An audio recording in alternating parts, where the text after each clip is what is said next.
আসসালামু আলাইকুম রহমতুল্লাহ। প্রিয় মুসলিম ভাই ও বোনেরা, গুনাহ ছেড়ে দাও, ইবাদত করা শুরু করে দাও।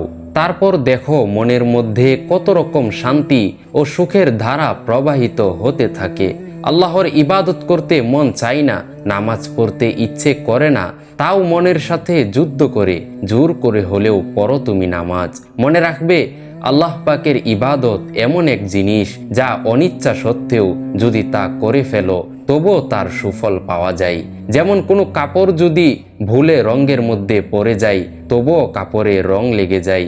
বিষয়টি আরো পরিষ্কার বোঝানো সম্ভব হবে একটি চোরের ঘটনা বর্ণনা করে।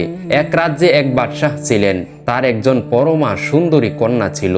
একজন চোর সে কন্যার প্রতি আশেক ছিল, কিন্তু রাজকন্যাকে পাওয়া বড় কঠিন ব্যাপার ছিল, কারণ সে হলো চোর আর তার ভালোবাসার মানুষ হলো রাজকন্যা। ঘটনাক্রমে একদিন সে চুরি করার উদ্দেশ্যে বাদশাহ রাজমহলে প্রবেশ করলো। তখন বাদশাহ ও রানী তাদের একমাত্র কন্যার বিবাহের ব্যাপারে আলাপ আলোচনা করছিল।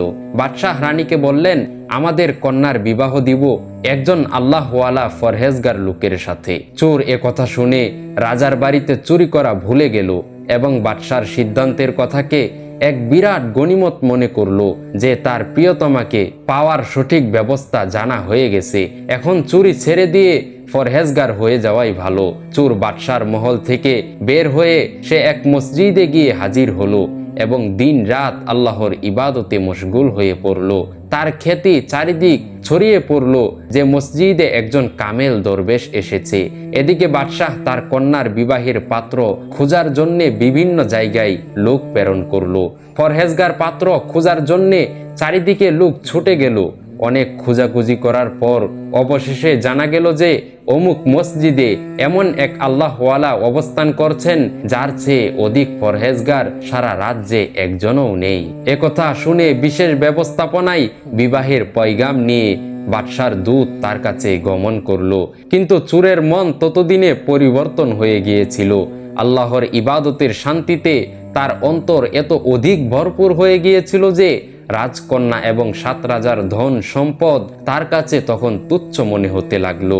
সে রাজদূতকে বলল, আপনারা চলে যান, আমার মূল্যবান সময় নষ্ট করবেন না। সুবহানাল্লাহ। আল্লাহ পাকের ইবাদত এমন এক জিনিস যা অনিচ্ছা সত্ত্বেও যদি তা করা হয় তবুও তার সুফল পাওয়া যায়। সেই চোরের প্রথম হয়তো ইবাদত ভালো লাগতো না, তাও সে জোর করে ইবাদত করত, কারণ ভালোবাসার মানুষকে পেতে হবে। কিন্তু এক সময় অনিচ্ছা সত্ত্বে ইবাদত করতে করতে ইবাদতে মজা পেয়ে গেছে। সে তার আসল ভালোবাসা পেয়ে গিয়েছে। সে চেয়েছিল রাজকন্যাকে, কিন্তু পেয়ে গেছে বাদশাহদের বাদশাহ মহান আল্লাহ রব্বুল আলামিনকে। প্রিয় মুসলিম ভাই ও বোনেরা, তাই জোর করে হলেও নামাজ পড়বেন।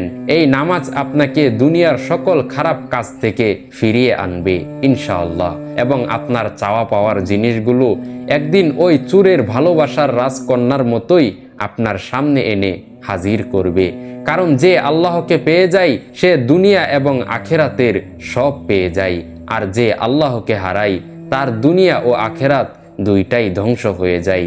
আল্লাহ আমাদের সকলকে সঠিক বুঝ দান করুন এবং আমাদের কবুল করুন। আমিন।